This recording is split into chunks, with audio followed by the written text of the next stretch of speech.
सभी फेसबुक साथियों को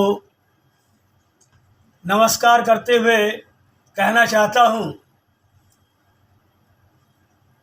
कि अभी जो देश में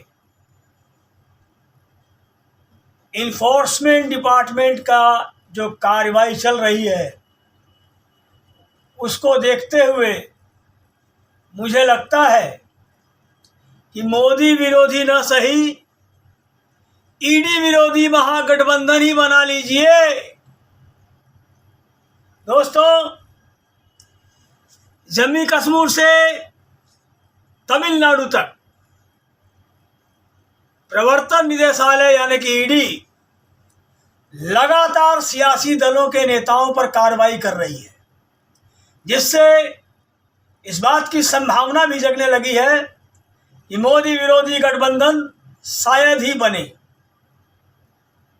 ये गठबंधन बन ही नहीं सकता, लेकिन हाँ, ईडी पीड़ितों का एक गठबंधन बनाया जा सकता है। दोस्तों, नेशनल हेराल्ड मामले में ही प्रवर्तन निदेशालय यानी कि ईडी ने एक बार फिर से कांग्रेस के शीर्ष नेतृत्व यानी कि गांधी परिवार से पूछताछ करने का फैसला ले लिया है। सोनिया गांधी और राहुल गांधी को ईडी ने नोटिस जारी करते हुए तलब किया है और इसी नेशनल हेराल्ड मामले में कांग्रेस की अंतरिम अध्यक्ष सोनिया गांधी और उनके बेटे राहुल गांधी को जमानत तक करवानी पड़ी थी।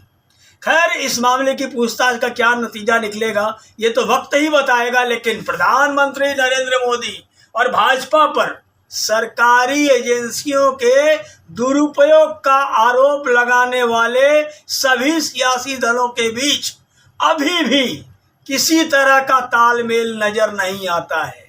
मोदी विरोधी गठबंधन को लेकर की जा रही तमाम कोशिशें अभी तक हवाई साबित हुई है।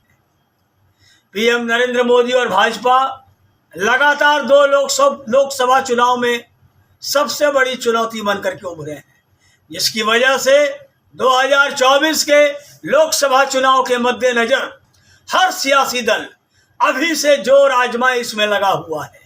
कांग्रेस ने हाल ही में अपने चिंतन शिविर के जरिए मोदी विरोधी गठबंधन तैयार करने के लिए कमर कसी है, तो पंजाब जीतने के बाद 7वें आसमान पर पहुंचे अरविंद केजरीवाल अपने अखिल भारतीय चुनाव अभियान पर अकेले ही निकल पड़े हैं। पश्चिम बंगाल की सीएम ममता बनर्जी तो कांग्रेस को ही किनारे लगाने में जुटी हैं और वहीं तेलंगाना के सीएम केसीआर एक तीसरे मोर्चे की कवायद में जुटे हैं। आसान शब्दों में कहा जाए तो पीएम नरेंद्र मोदी और भाजपा के खिलाफ फिलहाल कई दल अलग अलग विकल्पों की तलाश कर रहे हैं और इन तमाम कोशिशों को देखते हुए ऐसा लग नहीं रहा है कि मोदी विरोधी गठबंधन कभी भी मूर्त रूप ले सकेगा। लेकिन हाल ही में हुई ईडी कार्रवाइयों को देख करके उम्मीद जगती है कि मोदी या भाजपा के विरोध में तो न सही तमाम सियासी दल ईडी की कार्रवाई को देखते हुए शायद ईडी पीड़ित महागठबंधन बना ले। जम्मू कश्मीर से लेकर तमिलनाडु तक के सियासी दलों और उनके नेताओं पर हो रही ईडी की कार्रवाई इस संभावना को और भी बल देती है कि मोदी विरोधी न सही ईडी विरोधी महागठबंधन ही बन जाए। तो आइए जानते हैं कि उत्तर से दक्षिण तक प्रवर्तन निदेशालय ने किन राज्यों के किन सियासी दलों के नेताओं पर कार्रवाई की है। विपक्षी दलों के नेताओं पर ईडी की कार्रवाई से नेताओं के बीच में खलबली मच गई है। जम्मू कश्मीर में नेशनल कॉन्फ्रेंस के चीफ और लोकसभा सांसद फारूक अब्दुल्ला से ईडी ने मनी लॉन्ड्रिंग के बारे में पूछताछ की है। मुफ्ती महबूबा मुफ्ती इसके साथ भी ईडी ने मनी लॉन्ड्रिंग के मामले में पूछताछ की। पंजाब में चरणजीत सिंह चन्नी के भांजे के खिलाफ प्रवर्तन निदेशालय की कार्रवाई काफ़ी चर्चा में रही थी। महाराष्ट्र में शिवसेना, कांग्रेस और एनसीपी का गठबंधन वाली महाविकास अघाड़ी सरकार के कई मंत्रियों पर प्रवर्तन निदेशालय की नज़र बनी हुई है। अनिल देशमुख को अपना मंत्री पद खोना पड़ गया था। नवाब मलिक को ईडी ने अंडरवर्ल्ड डॉन दाऊद इब्राहिम से संबंधों के जरिए मनी लॉन्ड्रिंग करने के आरोप में गिरफ्तार कर जेल भेज दिया है। नवाब मलिक अभी भी जेल में है। और शिवसेना के भूमि घोटाला मामले में संजय राउत को 1034 करोड़ रुपए की संपत्ति कुर्क करानी पड़ी थी। इसी तरह से उद्धव ठाकरे, उनके साले माधव पाटनकर, उनकी भी संपत्ति जब्त कर ली गई।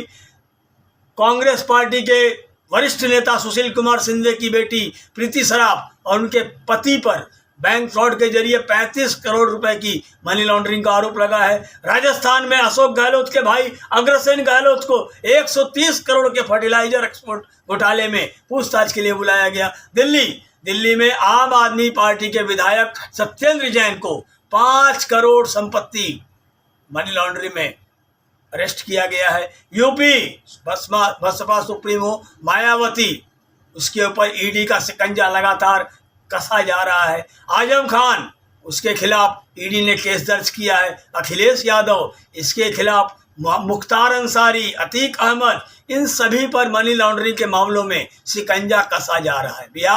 बिहार में लालू प्रसाद की मुश्किलें बढ़ती जा रही है। झारखंड में अभी IAS पूजा सिंघल को गिरफ्तार किया गया है। पूजा सिंघल के सीए के घर से 18 करोड़ कैश बरामद हुआ था।